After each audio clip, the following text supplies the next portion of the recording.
Subal Chandra's son was called Sushil Chandra, but people always aren't true to their names, which is why perhaps Subal, whose name means the strong one, was actually quite weak, and Sushil, which means gentle and quiet, was just the opposite. The son Sushil drove the entire neighborhood mad with his antics. This made his father itch to punish him. Unfortunately, the father suffered from rheumatism, while the son could run like a deer. So, most of the intended slaps missed their target. But on the rare occasions when his father managed to catch him, Sushil really had a bad time. The day on which this story begins was a Saturday, and school would be over by 2 in the afternoon. But Sushil was in no mood to go to school for a number of reasons. To start with, it was the day of the dreaded geography test. Secondly, there was to be a display of fireworks at the Boses that evening, which everyone was looking forward to. Sushil, too, longed to spend the day watching every bit of the preparation. After thinking long and hard about it, Sushil jumped into bed just when it was time to go to school. Subal looked at him in surprise and asked him, "Why are you still in bed? Aren't you going to school?" "I have a terrible stomachache," said Sushil promptly. Subal saw through the trick at once and said to himself, "Very well, I know how to teach you a lesson."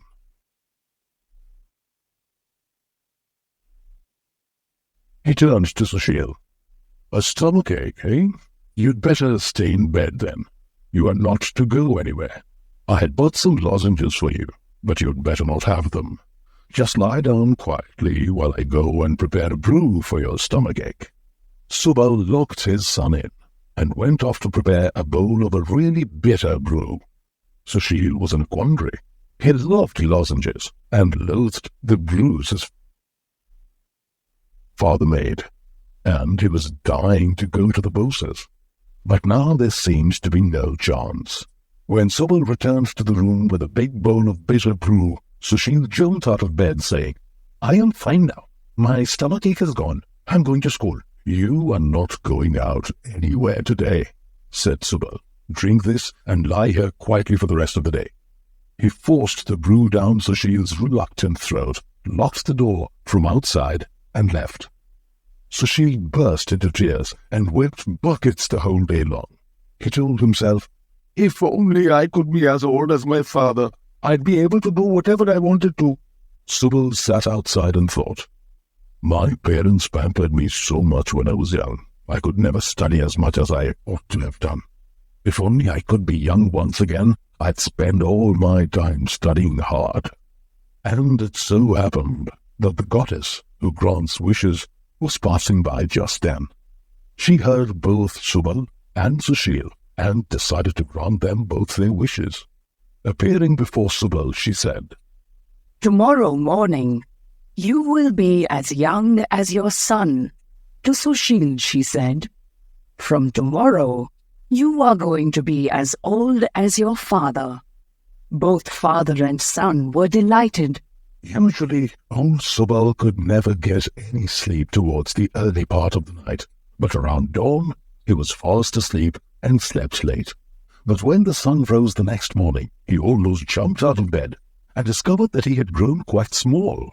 The teeth he had lost were all back. The clothes he had been wearing were too big for him now. His shirt sleeves were longer than his arms and almost touched the floor. His dhoti swept the floor, and he almost tumbled in it. Sushil, who woke up at the crack of dawn and ran about the house, was hardly able to open his eyes. When he finally did succeed in shaking off his sleep, it was only because his father was making such a racket outside. Sushil woke up to find that his clothes were really tight. Nearly half his face was covered with a salt and pepper beard and moustache. There was no trace of hair that had covered his head. He was shocked to discover a gleaming bald pate in its place. What seemed even stranger was that he did not want to get out of bed, as he did on other days. He yawned, turned over on his side, and decided to stay in bed. Both father and son had got exactly what they had wished for. What they had not anticipated were the complications. In the past, Sushil had always thought that once he was old and independent, he'd spend his entire time climbing trees, swimming in the pond, and roaming wild with his friends all day long. There would be no one to stop him from doing what he wanted.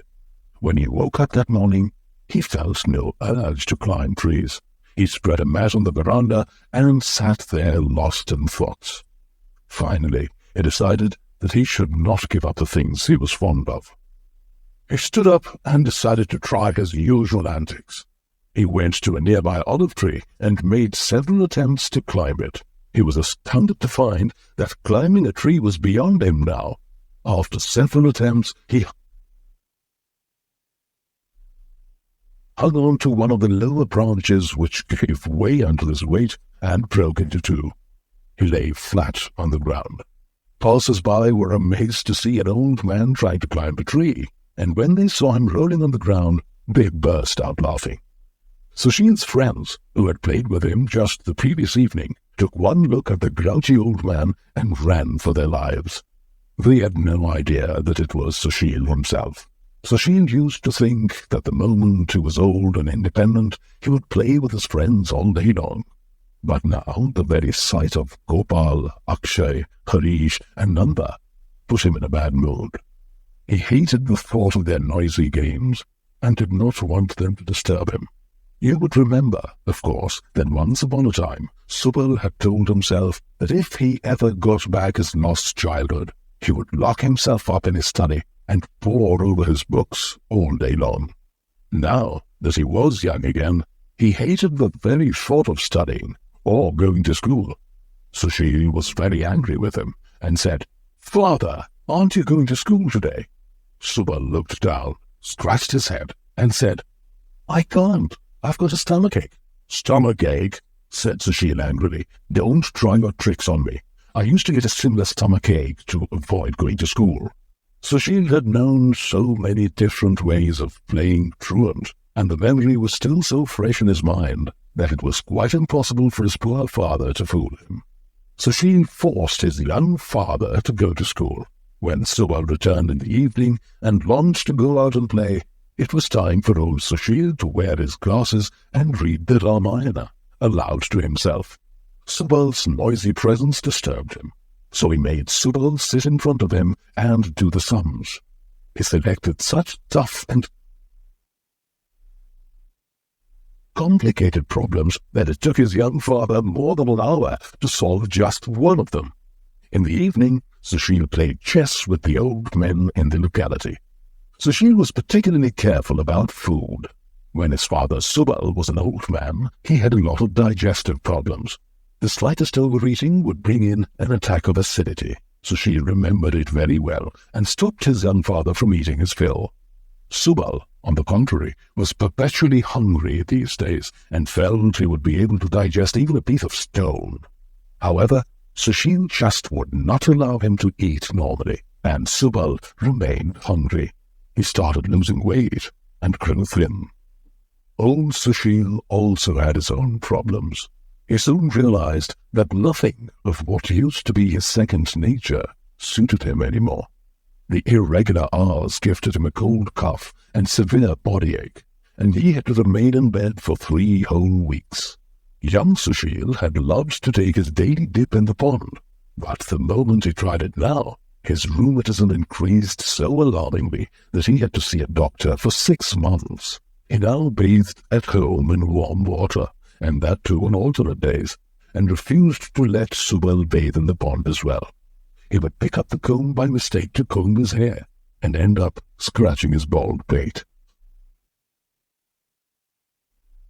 Subal too forgot at times that he was no longer old. He would go and join a gathering of old people and comment on their discussions. Needless to say, it would annoy them very much. They boxed his ears, scolded him for being precocious, and told him to go away. Forgetting that he did not look old, he would ask his tutor for a puff of tobacco. The tutor caned him soundly and made him stand on one leg as a punishment for his impertinence. Sometimes Subal would go and smack Sushil, as before. The elderly Sushil would flare up and say, "Is this the kind of manners they're teaching you in school these days? How dare you?" Enough was, after all, enough.